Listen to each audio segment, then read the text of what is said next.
శేషు గారు, ప్రజా పంపిణీ వ్యవస్థలోని చౌక ధరల దుకాణం రేషన్ షాపుల ద్వారా దేశంలోనే కోట్లాది మందికి సన్నబియ్యం ఇచ్చే ఒక మంచి బృహత్కరమైన కార్యక్రమాన్ని తెలంగాణ రాష్ట్ర ప్రభుత్వం చేపట్టింది. ఇది దేశంలోనే ప్రథమంగా రాష్ట్ర ప్రభుత్వం చేపట్టిందని చెప్పేసి అనుకోవచ్చు. మరి ఈ సన్నబియ్యం ద్వారా నిరుపేదలకు భవిష్యత్తులో ఏ మేరకు న్యాయం జరగబోతా ఉంది? సో దీనిపై మీరు ఏ విధంగా స్పందిస్తారు? జై స్వరాజ్ వరల్డ్ టీవీకి స్వాగతం. ద్రవ్యోల్బణ ప్రభావం నుండి పేద ప్రజలను రక్షించటానికి, పేద ప్రజలకు పౌష్టికమైనటువంటి ఆహారాన్ని అందించటానికి, పేద ప్రజలకి ఆహార భద్రతను కల్పించటానికి భారతదేశంలో 1960 నుండి ప్రజా పంపిణీ వ్యవస్థ ప్రారంభమైంది. ఆ ప్రజా పంపిణీ వ్యవస్థ ప్రారంభమైన దగ్గర నుంచి ఇప్పటి వరకు ప్రజా పంపిణీ వ్యవస్థలో అనేకమైనటువంటి రూపాంతరాలు, మార్పులు, చేర్పులు జరిగినటువంటి సందర్భం ఉంది. ముఖ్యంగా ఆంధ్రప్రదేశ్ కొనసాగుతున్నటువంటి సందర్భంలో 1983లో ఎన్టీ రామారావు గారు రాష్ట్రంలో అధికారంలోకి వచ్చి ముఖ్యమంత్రిగా బాధ్యతలు చేపట్టిన తర్వాత ప్రజా పంపిణీ వ్యవస్థలో ఒక అద్భుతమైనటువంటి మార్పు తీసుకొచ్చారనేటటువంటి విషయాన్ని చెప్పాలి. 2 రూపాయలకే కిలో బియ్యం పథకం అనేది ఎన్టీఆర్ని ఈ రాష్ట్రంలో ఒక అన్నగా నిలబెట్టినటువంటి సందర్భాన్ని చూసాం. అదేవిధంగా దేశంలో కూడా గరీబీ హఠావో నినాదంలో భాగంగా ఇందిరాగాంధీ అమ్మగా ఎలా రూపాంతరం చెందింది ఈ ప్రజా పంపిణీ వ్యవస్థ ద్వారా అనేటటువంటి విషయాన్ని కూడా మనం చూసాం.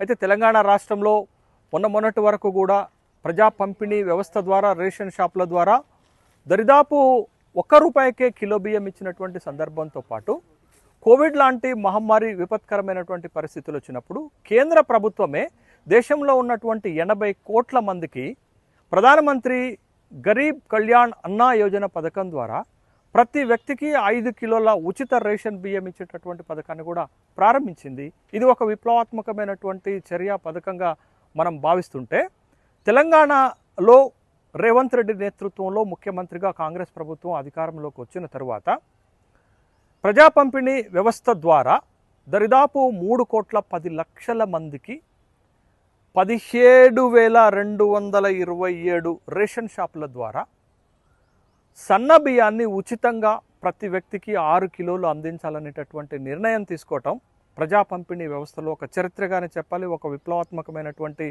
చర్యగానే మనం చూడాల్సింది. ఇది దేశంలోనే తొలిసారిగా ఒక రాష్ట్ర ప్రభుత్వము సన్న బియ్యాన్ని రేషన్ షాపుల ద్వారా పేద ప్రజలకు అందించేటటువంటి కార్యక్రమాన్ని చేపట్టింది.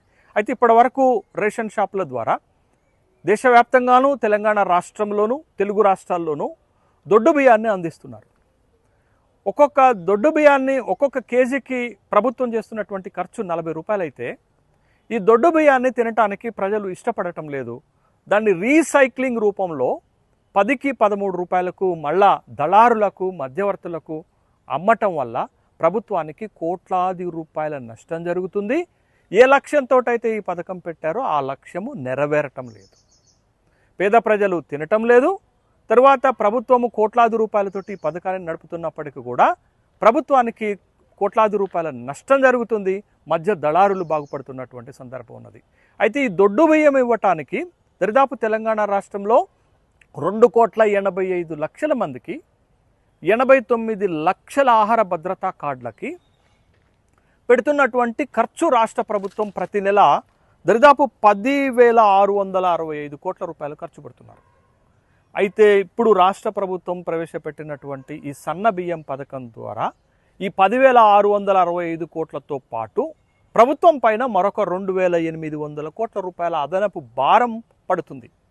అదనపు భారం పడినప్పటికీ కూడా ఒక్కొక్క కేజీ పైన ప్రభుత్వం 60 రూపాయలు ఖర్చు పెట్టినప్పటికైనా ఇది పేద ప్రజలకు ప్రత్యక్షంగా ఉపయోగపడుతుంది. తెలంగాణ రాష్ట్రంలో 85% ప్రజలు ఈ పథకం కిందికి వస్తారు.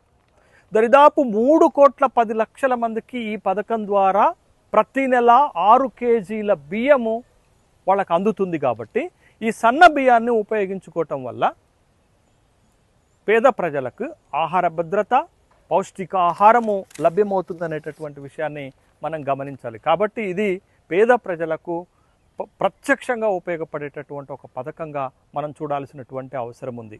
కాబట్టి దొడ్డు బియ్యం స్థానంలోనే ఇవాళ సన్న బియ్యం రావటం వల్ల అటు ప్రభుత్వ లక్ష్యము నెరవేరుతుంది, ఇటు మధ్య దళారుల యొక్క అక్రమ సంపాదనను అరికట్టినట్టు అవుతుంది, పేద ప్రజలకు ప్రత్యక్షంగా ఉపయోగపడినట్టు అవుతుంది. తెలంగాణ రాష్ట్ర ప్రభుత్వం తీసుకున్నటువంటి ఈ నిర్ణయాన్ని సంపూర్ణంగా అభినందించాల్సినటువంటి అవసరం ఉన్నది. అయితే ఇప్పుడు ఈ పథకానికి రాష్ట్రంలో 3,10,00,000 మందికి ఇవ్వటానికి అవుతున్నటువంటి ఖర్చు 13,465 కోట్ల రూపాయలు అవుతుంది.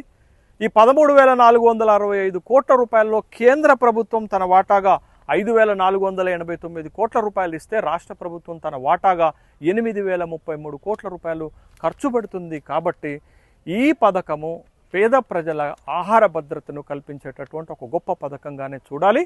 ఈ పథకాన్ని తీసుకొచ్చినటువంటి రాష్ట్ర ప్రభుత్వానికి, ముఖ్యమంత్రి రేవంత్ రెడ్డి గారికి అభినందనలు తెలియజేయాల్సినటువంటి అవసరం ఉంది. అయితే ఈ ప్రజా పంపిణీ వ్యవస్థ ద్వారా తెలంగాణ రాష్ట్రంలో, ఉమ్మడి ఆంధ్రప్రదేశ్లో ఒకప్పుడు విస్తృతమైనటువంటి ప్రయోజనం పేద ప్రజలకు అందేది.